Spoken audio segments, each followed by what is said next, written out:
You're listening to Adam in the Morning on Rusty Mike Radio.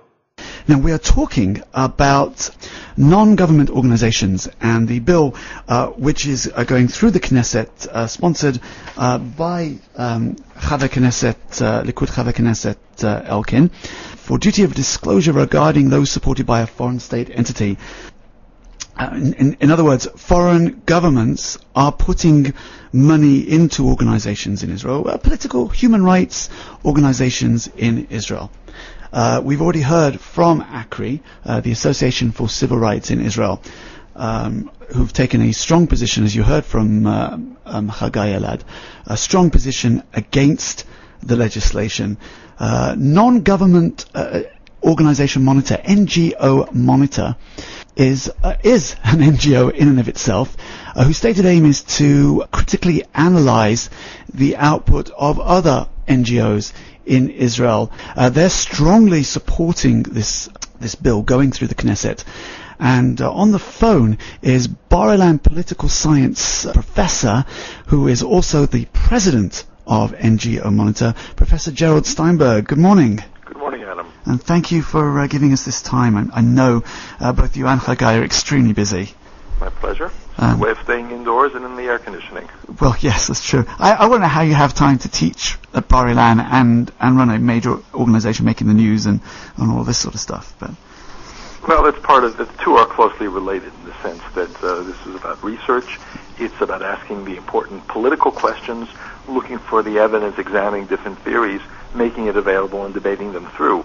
We're not a left-wing or right-wing organization. My students have a very difficult time at the end of the year deciding which way I vote because, in fact, what I do is I do focus on the academic aspects and the extreme complexities of the issues.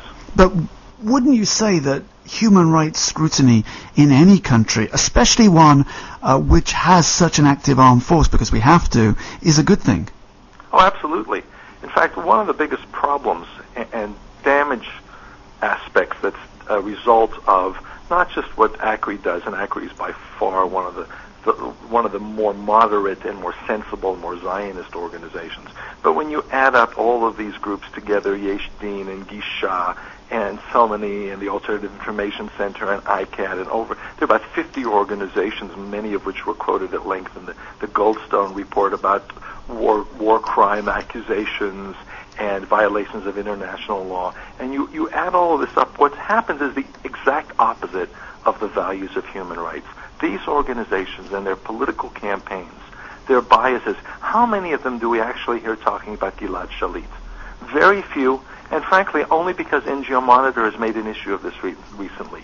Human rights have to be universal. They cannot be used as political weapons.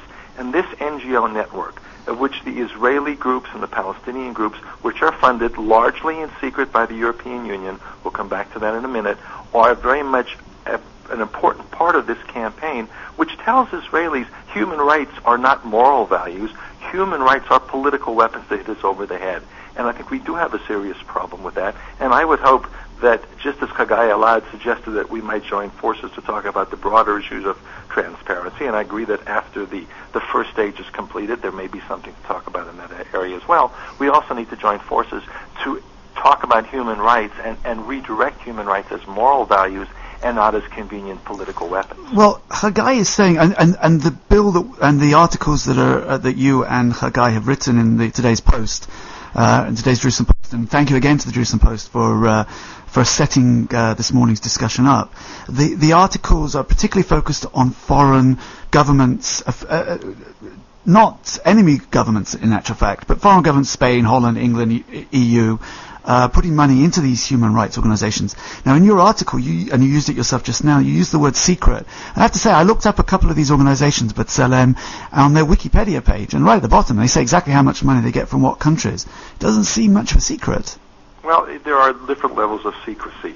And yes, B'Tselem and other organizations do a pretty good job of reporting where they get their funding. However, there are also a growing number of organizations in Israel, one of them we all know all too well, called Breaking the Silence, groups that have claimed for themselves to be the protectors of Israeli democracy, groups that do not stand before the electorate, and they, in fact, until they were exposed, until we began to work on this issue, they created themselves not as charitable organizations that issue these kind of regular reports under the laws and regulations of the State of Israel, but more as limited companies where they do not have these kind of obligations. When foreign governments, particularly when European governments, provide this money, and again I want to talk about the secrecy at the European side of this, which is I think even more serious and more of a problem. But when foreign governments give money to these organizations do not have to. It's not a matter of giving the British government or the European Union doesn't need a tax receipt to deduct it off their taxes. So in fact, there we're seeing a growing trend towards secrecy. Now, most listeners have never heard of HL education, or in Hebrew, Chet Lamed Chinuch. No. But if I say the Geneva Initiative, everybody says, right. Okay. I know who they are. They're trying to sell us a peace process. But I'm just looking, can I just say... Let me just finish the sentence. HL Education is one of those organizations which is not a charitable organization under the registrar, and therefore finding out, in fact, who it is and who's giving it money is much more complicated. Well, first of all, I want to say I'm looking at B'Tselem's Wikipedia page now, and it says exactly how much they get from various organizations a couple of years ago, and presumably the Wikipedia isn't exactly a government report, but the European Union gave them 43,000 euros, British Embassy in Tel Aviv gave them 40,000 euros, Dutch gave them 20,000. They're not making a secret that they're getting money from foreign governments. And as we heard Haggai, he made exactly the same accusation back at you, basically. Who's watching the watcher, if you like? NGOs funding, is that publicly available? Certainly our organization. NGO Monitors funding, I should say. NGO Monitors funding is completely public available. We write our reports, and there have been many efforts made in order to find mistakes in our reports to claim that they are dishonest, and of course all those efforts have failed completely because we are very careful to practice what we preach. That's just a diversion from the reality, and anybody can look it up on our website or other places, or go to the Guide Star and see that information. So let's not be diverted by questions which are completely off the scale. One of the biggest problems here is that the European Union and other governments, mainly European government members, that provide tens of millions of euros, hundreds of millions of shekels every year. This is a huge business, and there is a wide range of where the money goes, but we don't know. What's really super secret is, how does the European Union make these decisions? It is absolutely top secret. I've tried.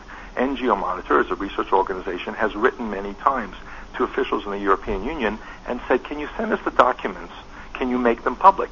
Under what circumstances are these particular 50 organizations every year getting this huge amount of money from the European Union? There are no protocols. There are no democratic parliamentary hearings, or at least there haven't been up until now, in the European Union. It has been absolutely top secret. There is one coming, isn't there? Sorry? There is a debate coming about this very bill in the European Union, I believe. But this is exactly the debate that's taking place, the second one of its kind, is being triggered by the NGOs. I think it's a very absurd situation. I was at the first meeting. These same NGOs that get European Union funding, and some of them have offices in Brussels to lobby the European Union. They are supposed to be using that money to influence Israeli civil society. As Haggai Elad said, we are mainly interested in talking to Israelis about human rights and democracy and all those things. And yet, they are spending their money in the European Union to defame Israeli democracy, to get the European governments and parliaments to interfere with the Israeli Knesset policy. These are groups that have absolutely no electoral accountability. It's not like the members of the Knesset and the government that stand before the voters, but in fact these people use the European money to get a lot of power and influence, and then they go to the European Union and use it to condemn Israel. I find that not just absurd, I find it, in terms of using terms like anti-democratic campaigns, this is super chutzpah. Do you think underneath this there is a problem that, unlike many other countries, the Israeli government isn't putting much money into its own NGOs, so they're looking abroad for funding? A lot of countries actually have, funding for their own NGOs, which sort of alleviates that necessity. Do you think if we could put that in place in Israel, that we could change this culture of taking money from abroad? Because if I'm running an organization, I'll take money. I'll get money in. Well, I think that organizations and NGO Monitor certainly has principles. There are groups and organizations that we do not take money from, and we don't apply for money from them because we'll lose our independence. But they're taking money from friendly states. They're not taking money from, as far as I know, from Lebanon, Syria, Saudi Arabia. All states have interests, and Europe certainly has some strong interests in forcing its view of what Israel should do down throats of Israeli democracy. I don't think that's a very legitimate approach to do these sorts of activities. But I think there are broader issues that need to be discussed here in terms of the role of government funding. You suggested that the Israeli government should put more money into non-governmental organizations. Which is not unusual in other countries. But I think that's a very strange situation. We talked a minute ago about the link between the academic research and teaching and writing and the NGO monitor activities, and I said the two go very closely together.